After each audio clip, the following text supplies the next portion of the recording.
এখন বাংলাদেশে ভারত ভার্সাস বাংলাদেশ। এখন যেই পক্ষই ভারত বা ভারতপন্থী বলে তার একটা মানে এম এক ধরনের পারসেপশন হবে, এই পক্ষই কিন্তু আ রাজনীতিতে বা ইলেকশনে ভালো করবে আমার মনে হচ্ছে না। try to maintain a democratic system যেটা ওয়েস্টার্ন কান্ট্রিতে আমরা দেখি এবং আলটিমেটলি দেশের জন্য ভালো হয়। যেটা বাংলাদেশের জন্য দেখেন previous government was power for so many years এবং তারা became so corrupted and brutal.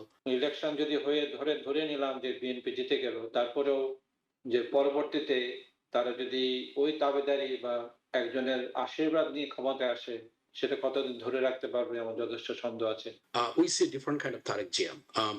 যদিও অনেকেই কোয়েশ্চেন করে যে his political uh, wise or knowledge or um, is not that strong, but সে যেভাবে কথা বলছে এবং সে এতদিন ধরেন লন্ডনে ছিল, সে দেখছে ওয়েস্টার্ন পলিটিক্যাল সিস্টেম, অন্যান্য পার্টির লোককে রেসপেক্ট করা বা কাউকে অফেন্ড না করা। সো এগুলো কিন্তু তার কথার ভিতরে অলরেডি আমরা দেখতে পাচ্ছি। তারেক জিয়াকে কদিন আগে আসতে দেখলাম। তিনি তার ছোট্ট সংক্ষিপ্ত বক্তৃতায় কোনো বিদ্বেষমূলক কথা বলেননি, একটিও বলেননি। না আওয়ামী লীগ বিরোধী, নাকি দেশ বিরোধী, না ভারত বিরোধী। আমরা খালেদা জিয়া ইতিমধ্যে মৃত পরলোক গমন করেছেন। খালেদা জিয়ার রাজনৈতিক জীবন, সংগ্রাম, দীর্ঘ কারাজীবন এবং এগুলো বাংলাদেশের গণতন্ত্রের যাত্রাপথে সম্পর্কে আমাদের আসলে কি বার্তা দেয়? এই যে এত এত মানুষ আজকে আসলো, একজন গৃহবধূ থেকে একজন গৃহবধূ থেকে একটি দলের প্রধান, সেখান থেকে তিনি একটা আইকন হিসাবে বিদায় নিলেন। এটি আপনি কিভাবে দেখেন? না দেখুন, এটা বড় দুঃখজনক। ফার্স্ট অফ অল আমি দর্শকদের সালাম এবং নববর্ষের শুভেচ্ছা দিয়ে শুরু করছি। আমি অলসো আ বেগম খালেদা জিয়ার মৃত্যুতে আমি শোকাহত এবং উনার আত্মার মাগফিরাত কামনা করছি। আপনি যদি বাংলাদেশের ২ টি পরিবারতান্ত্রিক রাজনৈতিক ধারা যেটা ৫৪ বছর ধরে বাংলাদেশ শাসন করছে, এটা যদি আপনি রিলেটিভলি এনালাইসিস করেন তাহলে দেখবেন যে জিয়া, খালেদা জিয়া এরা আসলেও একটা আপসহীন ইন সেন্স এবং ঐক্যের পথে উনি বাংলাদেশকে নিয়ে যাওয়ার চেষ্টা করেছিল।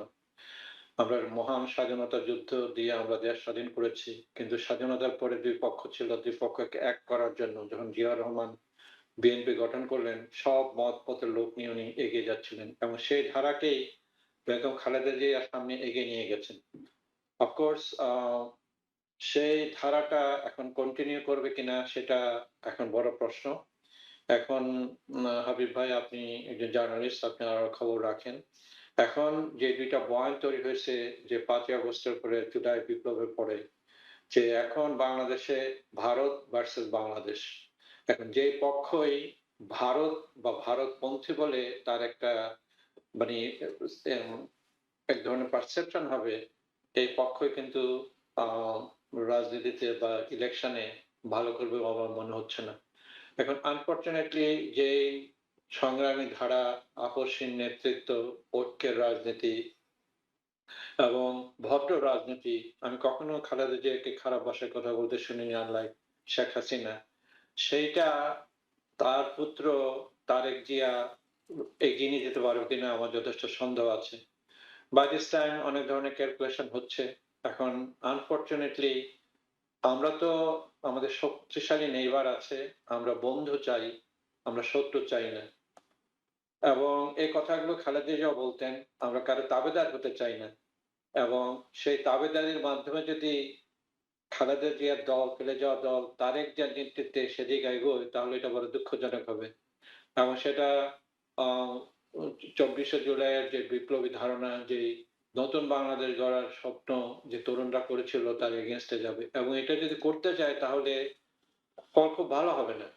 ইলেকশন যদি হয়ে ধরে নিলাম যে বিএনপি জিতে গেল, তারপরেও যে পরবর্তীতে তারা যদি ওই দাবিদারি বা একজনের আশীর্বাদ নিয়ে ক্ষমতায় আসে, সেটা কতদিন ধরে রাখতে পারবে আমার যথেষ্ট সন্দেহ আছে। এখন কথা হলো যে বাংলাদেশকে সামনে এগিয়ে নিয়ে যেতে হলে আমাদেরকে বিভেদ ভুলে আমাদেরকে একটা কমন প্ল্যাটফর্মের উপরে দাঁড় করে বাংলাদেশকে এগিয়ে নিয়ে যেতে, বাংলাদেশের অপার সম্ভাবনা আছে। ১৮০ কোটি মিলিয়নের দেশ। সেখানে এই সম্ভাবনাকে কাজে লাগানোর জন্য যে ধরনের একটা পলিটিক্যাল বন্দোবস্ত হওয়া দরকার ছিল, যে একটা গভর্নেন্স স্ট্রাকচার দেওয়ার দরকার ছিল, যাতে একটা রাজনৈতিক বন্দোবস্ত, এটা বারবারই হোঁচট খেয়েছে। এবং সবচেয়ে বেশি ক্ষতি করেছে শেখ হাসিনা ভারতের সরাসরি মদদপুষ্ট হয়ে। এবং এইজন্য দুঃখজনক ব্যাপার, একবার শেখ হাসিনাকে বলতে শুনেছিলাম যে ভদ্রলোক শেখ খালেদা জিয়াকে রেখে কি কদিন পর সে মারাও যেত, তাই না? এই ধরনের স্টেটমেন্ট সে করেছিল, অথবা জন্ম মৃত্যুর মালিক আল্লাহ তাআলা। আজকে কি হলো, সে কিন্তু মৃত্যুর হলিয়া গলা নিয়ে ঘুরছে, ভারতে পালিয়েছে। আর আজকে দেখেন শেখ মানে খালেদা জিয়ার যে আজকে জানাজা হয়েছে, এরকম জানাজা বোধহয় বাংলাদেশে আর কখনো হয়নি, হবে কিনা জানি না। তো জিয়াউর রহমান সাহেবের সাথে একবার হয়েছিল, শেখ ওসমান হাদির বেলা হয়েছিল, এবং খালেদা জিয়ার বেলায় আপনারা, আমি পুঙ্খানুপুঙ্খ হয়তো বা বিশ্লেষণ হতে হবে কার জানাজায় বেশি লোক ছিল। আপনি যে জিয়াউর রহমান সাহেব মারা গিয়েছিলেন 1981 সালে, সেই সময় ঢাকা শহর কত ছিল? এখন এটা 10 গুণ বড় হয়েছে। যদি আপনি স্কেল ডাউন করেন এইভাবে, আমি হয়তোবা আমি ক্যালকুলেশন করছিলাম, হয়তোবা খা জিয়াউর রহমানের জানাজাই সবচেয়ে বড় ছিল। তারপরে যদি স্কেল ডাউন করেন, তাহলে হবে আমাদের খালেদা জিয়া, তারপরে হাদি, ওমর হাদি। কিন্তু আপনার যদি বয়সের বিবেচনায় আপনারা এটাকে তোলেন, তাহলে দেখবেন যে ওমর হাদি মারা গেছে 34 বছর বয়সে। কিন্তু অন্য দুজন রাষ্ট্রনায়ক ছিলেন, প্রধানমন্ত্রী ছিলেন, ওদের জানাজায়, এবং এখন একটা নিউট্রাল পরিবেশ, এখানে ওদের জানাজায় অনেক লোক হতে পারে। এবং আমি সেই সেন্সে বলবো যে স্কেল ডাউন বাই এই ধরেন কতদিন তার রাজনৈতিক বয়স, যেই নতুন রাজনৈতিক বন্দোবস্তের হাদি স্বপ্ন দেখেছিল, সেটাকে একটা বিপ্লবের শেষে মারা গেছে, তার যে জানা যায়, যে আমি বলবো যে সেটাই এজ, এজ মানে স্কেল ডাউন সবচেয়ে বেশি। অ্যাগেন, কার জানা যায় কতজন হইলো সেটা না, আল্লাহ তাআলা আমাদেরকে কবুল করুন। এবং এটাও একটা বলে যে ইসলামিক মানে যারা বিশ্বাস করেন যে যার জানাজা যত, তার মানতো মানুষের সে দোয়া পাবে, এটা একটা এক ধরনের দুনিয়াতে একটা অ্যাটাস্টেশন যে লোকটা ভালো ছিল। এই 3টে ভালো লোক চলে গেছে, এখন আমাদের জন্য একটা বিরাট শূন্যতা, যে কথাটা হাবিব ভাই শুরু করলেন, একটা বিরাট রাজনৈতিক সংকট।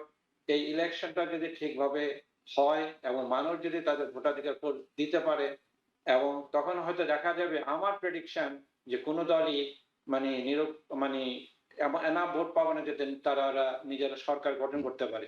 আমরা একটা কোয়ালিশন দিকে যাচ্ছি, কিন্তু যেই দলই এই যে জুলাই বিপ্লবকে ধারণ করতে না পারবে, তার পরবর্তী তার পরিণতি ভালো হবে না, আবার সেই ছাত্ররা জেগে উঠবে। এবং হাদি হত্যার দিয়েই একটা ধরনের একটা সিগন্যাল আমরা পেয়ে গেলাম, যে তারা কিন্তু চুপ করে নাই, যেভাবে হাদি হত্যা ছাড়া মানে বাংলাদেশকে আরেকবার নাড়া দিয়েছে, সেই নাড়া আরেকবার দিবে। এই কথাগুলো কিন্তু এই বিএনপিকে মনে রাখতে হবে, জামাত ইসলামকে মনে রাখতে হবে, অথবা যারাই ক্ষমতা আসতে চায় তারা এটা যদি মনে রাখে, তাহলে হুম। জুলাই বিপ্লবের প্রতি আমাদের অবমাননা হবে, এবং আমাদের দেশও নতুন বন্দোবস্ত যেখানে যেতে যাচ্ছি, সুশাসন, গণতন্ত্র, সবার সমান অধিকার, ঐক্যবদ্ধ একটা দেশ, সে দেশে আমরা যেতে পারবো না। জি, অসংখ্য ধন্যবাদ আপনাকে। আমরা আরো কথা বলবো এই বিষয়গুলোতে।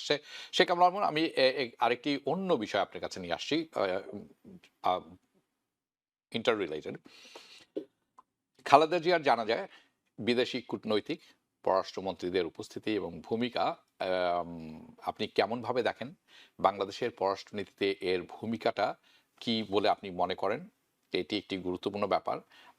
আরেকটা ইম্পর্টেন্ট ব্যাপার হচ্ছে, ভারতের পররাষ্ট্রমন্ত্রী Jaishankar, he is here in Bangladesh, and also Ayaz, পররাষ্ট্রমন্ত্রী আইয়াজ, স্পিকার, সারদার আইয়াজ সাদিক, উনিও এসেছেন।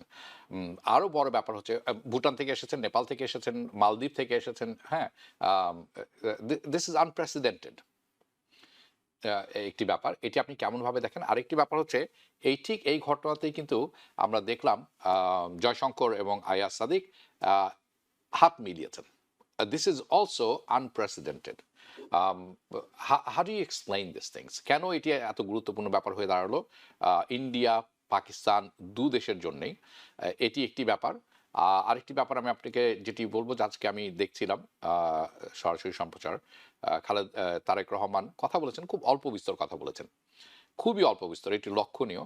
উনি বলেছেন যে তার মায়ের মৃত্যুতে যদি তার কাছে কোনো দেনা পাওনা থাকে তাকে মাফ করে দেওয়ার, এবং সবার কাছে দোয়া চেয়েছেন।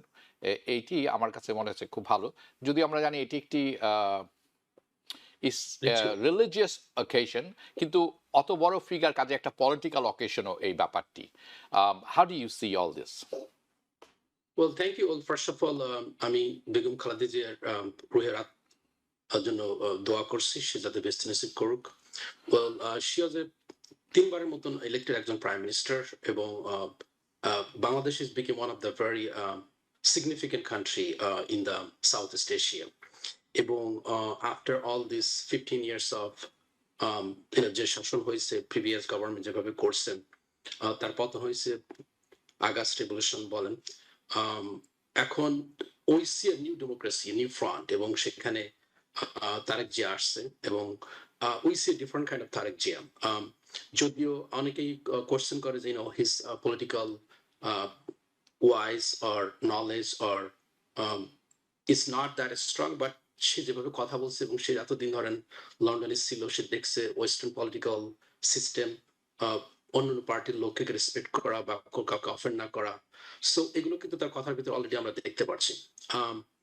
আর আপনি যেটা বলছেন যে হ্যাঁ, বিভিন্ন ফরেন ডিগনিটারিজ এখানে আসছে, এটা কিন্তু সারা পৃথিবীর একটা রিচুয়াল। যখন কোন একটা হেড অফ দ্য স্টেট মারা যায়, তখন কিন্তু অন্যান্য দেশের লোকজন, নেইবারিং কান্ট্রি বা সারা পৃথিবীর লোকজনই কম বেশি আসে to pay the respect to this significant figure or head of the state. তো সেই হিসাবে খালেদা জিয়া যেহেতু বাংলাদেশের 3বারের প্রাইম মিনিস্টার ছিল, সে ওয়াজ ওমেন প্রাইম মিনিস্টার, এবং সে কিন্তু সবসময় ডেমোক্রেসির জন্য অলওয়েজ কথা বলছে, এবং সেজন্য সে কাজ করে গেছেন। আফটার 81, যখন শহীদ জিয়াউর রহমান মারা যাওয়ার পরে, তারপর থেকে কিন্তু এরশাদ যখন পাওয়ারে আসছে, she was not ever compromise, never been shut down. So এগুলো কিন্তু খুবই ভালো। এবং তারপরে দেখেন, সে কিন্তু নিজেই যখন সেকেন্ড টাইমে, যখন ইলেকশনের পরে, সে খুব সুন্দরভাবে তার ক্ষমতা ট্রান্সফার করছে to Hasina government, Awami League government. আবার so these are the things that she tried to maintain a democratic system, যেটা ওয়েস্টার্ন কান্ট্রিতে আমরা দেখি, এবং আলটিমেটলি দেশের জন্য ভালো হয়। যেটা বাংলাদেশের জন্য দেখেন, previous government was power for so many years, এবং তারা became so corrupted and brutal. That was very unfortunate.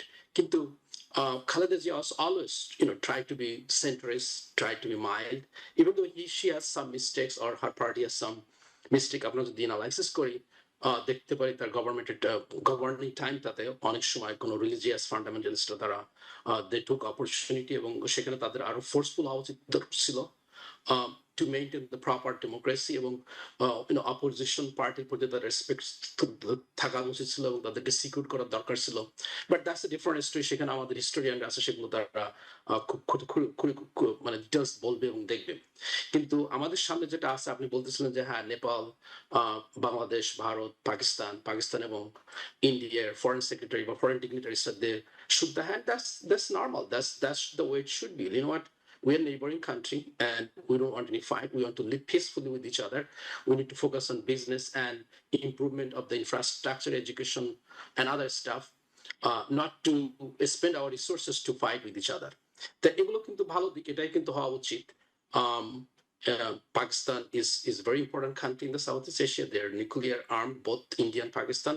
Bangladesh is also demographically এবং economically also সামনের দিকে যাচ্ছে। So we are very important factor in overall for all these countries. So সেখানে mutual respect এবং understanding থাকা বলে আমি মনে করি।